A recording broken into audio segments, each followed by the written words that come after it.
Okay. Wow. That's all I can say. Wow. Couple of quick things. As you know, this meeting here is by invitation only. However, we try to invite a broad cross-section of conservatives. There is a dinner and cocktail reception afterward. Those people who go to those are sponsors. There are 3 more sponsorships available, and that's it. You have to wait till somebody drops out. So if anybody would like to become a sponsor, they can. You have to, basically what you're doing is sponsoring 1 dinner a year, and you get to come to everything. So let us know if you're interested, and you get seating, of course, and things like that. Our next speaker had to get his typhoid shot today because he's going to be going to Egypt, and probably he's an old friend. I've known him a whole bunch of years. He's been a guest at my house even before I moved down here, and we just love the guy. Highly controversial, but before I introduce him, I'm gonna tell you an interesting story about you know that there was a bunch of U.S. embassies. This is a fact that were closed around the Middle East about a couple of weeks ago, and this was due to a terrorist threat. You all remember that? What happened was, I don't know if you know this, what happened was that the U.S. intercepted a conference call of 20 Al-Qaeda operatives. Fact, right? 20 on one conference call? My question is, who was the carrier of? I mean, I go to my home in the historic district, and my cell phone drops the call almost immediately. How did I get 20 people on a conference call from a cave? No. Keep trying. Congressman Terry said it's a valid question. It is. Maybe you can answer that, at least figure it out. Our next speaker is Congressman Steve King. He's represented the people of Iowa in Congress since 2003. He's a native of Storm Lake, Iowa. He spent 28 years as a successful small businessman, having started his company King Construction from scratch in 1975. Congressman King is one of the strongest voices for economic liberty and conservative values in Congress, and I finally found the reason that he is, and that's his lovely wife who's with him today, Marilyn, and keep pushing him in the right direction. Congressman Steve King, come on up.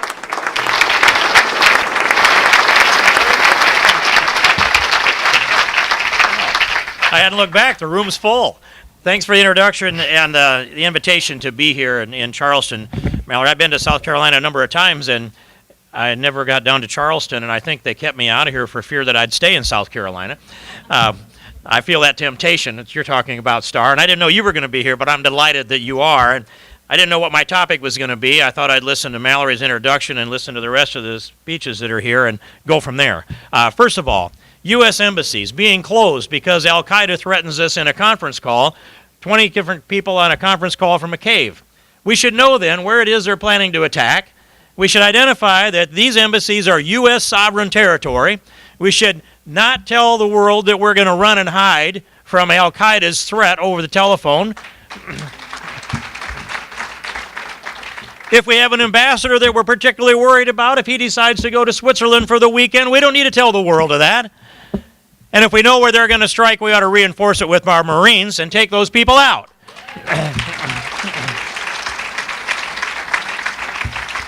And then call Al-Qaeda up on the telephone and say, we've been listening to you. NSA has been listening to you.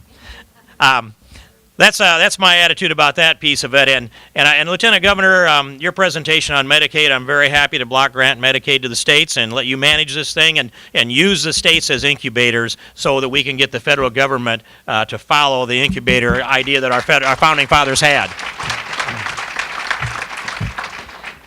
And, Star, you're a great voice for what needs to come in America. And 25 years, I wish we had 2.5 million of you for the last 25 years. We'd have this problem solved.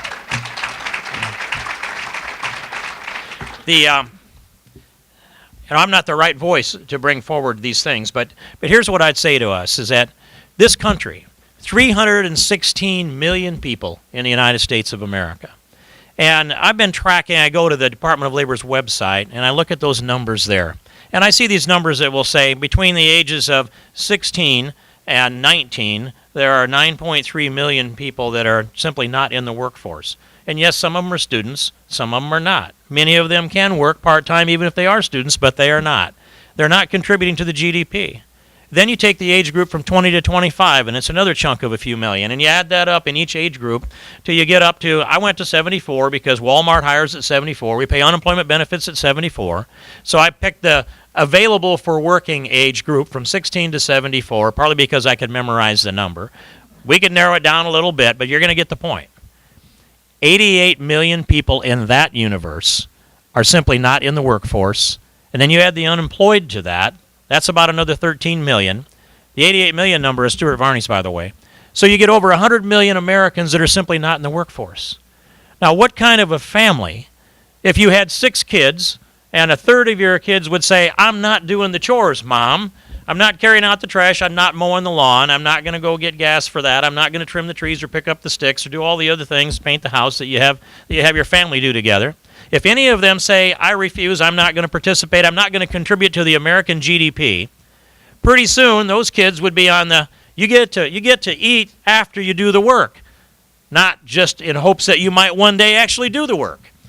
And so here we sit, this great big country that is a family, and we have common interests and a common history and a common culture and a common language, and we have free enterprise capitalism, and this all should tie us together, and our job as public policy makers, Lee Terry and mine and many others, and a lot of you that weigh in on this, our job is to increase the average annual productivity of our people.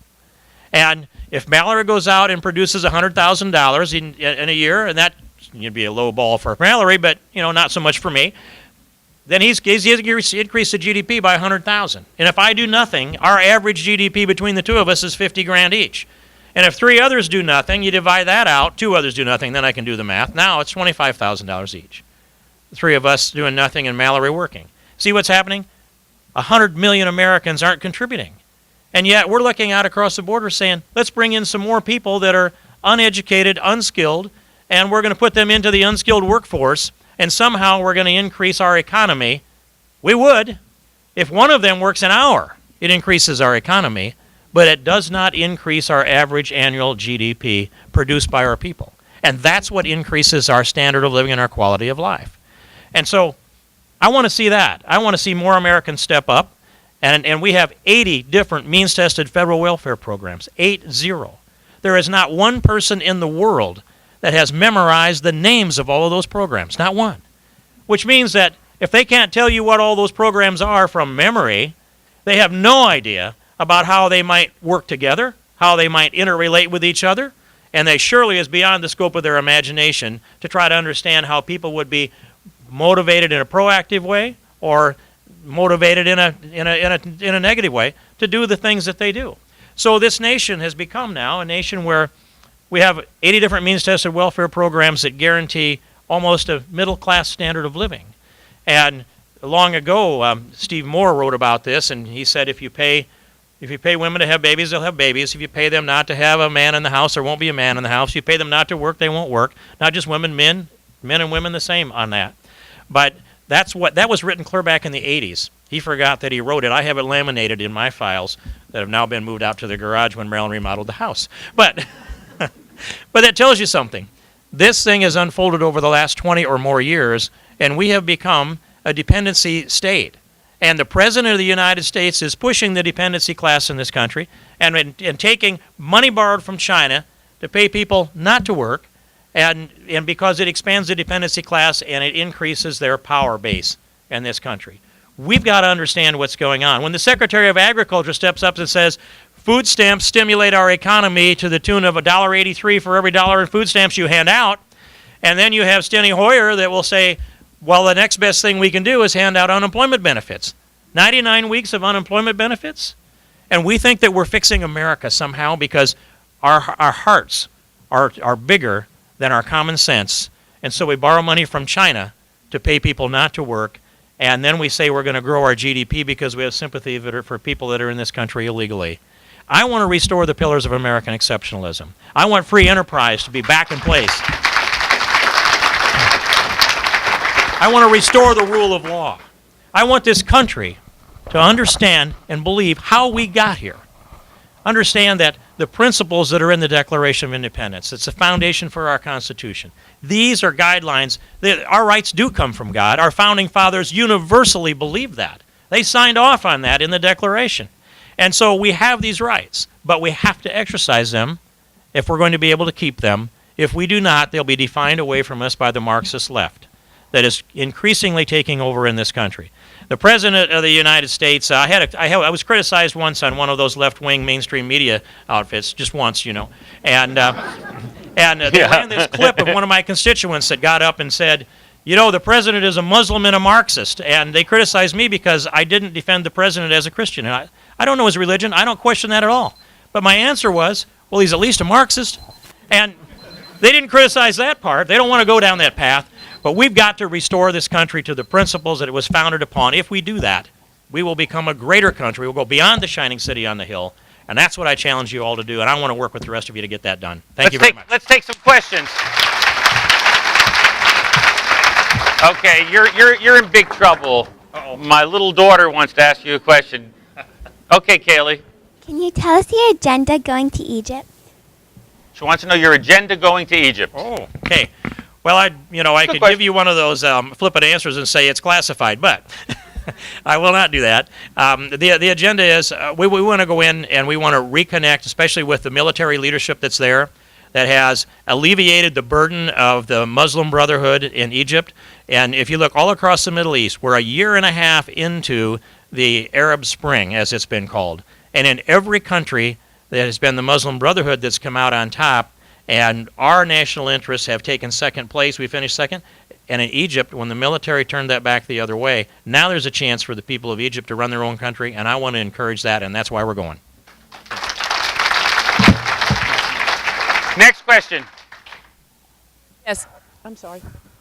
Could you tell me what your take is on defunding Obamacare, both the discretionary and the mandatory funding, and what you think is the best path to just really, gut this bill? Thank you. And my take on this for Obamacare, and a lot of you will know that I've done a good number of things to try to kill Obamacare before it was passed and to try to get it repealed after it was passed, including wrote the first piece of legislation for repeal. I brought the amendment that would have cut off all of the funding to implement or enforce Obamacare. I kept bringing piece after piece of this. We didn't get enough organization and enough support on our side of the aisle to get that done back in February of 2011 when we had the momentum to perhaps get it done. But where we are today is this, that maybe the last tool in our toolbox is cutting off the funding to implement or enforce Obamacare in this upcoming CR in September. And even though it's harder than it would have been 2 years ago, it may be the only path we have. So the decision has been made to move forward, and I'm supporting that decision. But I don't want to just see discretionary spending on Obamacare cut off. What I want to see is that full component of the mandatory spending that we identified actually out of our shop, which was $105.5 billion in mandatory spending. I want that cut off too, and I'm ready for the showdown with the president because this is one of those efforts. We have to do it now, or I think it'll be too late. So. Gentleman down the back. Dr. Don Hurley, is ICD-10 anywhere on your radar as a stealth Obama tool to destroy the independent private practice physicians in the country? ICD-10. ICD-10. They're changing the codes that physicians have to use to get paid in October of 2014. It's going to be a 5-digit burden for every private practice physician that will ruin the private practice physicians, and it's just not showing up on the radar. Well, I just have to tell you that I've got to drill down into that, and it's not something that I've taken a very sharp look at, but I've been focused on repeal. If I may, I think our last speaker has been working on that particular issue, and I think he's good. We'll call you back again to ask that question when he's up. Gentleman over here. Congressman, Wait a second. Wait for the mic to come. Don Steinberger, I want to thank you for being one of the 70 co-sponsors on the fair tax bill. When's Congress going to get serious about tax reform? Well, they've been working on tax reform and seeking to get serious about it. I don't know if that gets momentum or not coming this fall. But the fair tax part of this is that I've been there since 1980 on this issue, before there was a fair tax. And I'll just say, The fair tax does everything good that anybody's tax policy does that is good. It does them all, and it does them all better. And now we have the IRS being used as a political tool against the president's enemies, and it is time to, the fair tax abolishes the IRS, and it puts the tax over on consumption. Right now we tax all of production in America. It inhibits production. We put it over on consumption. There will be an incentive for savings and investment. Does everything good that anybody's tax policy does that is good, and I challenge my colleagues to step up and sign on to it too. My friend Steve King. Thanks, Delra.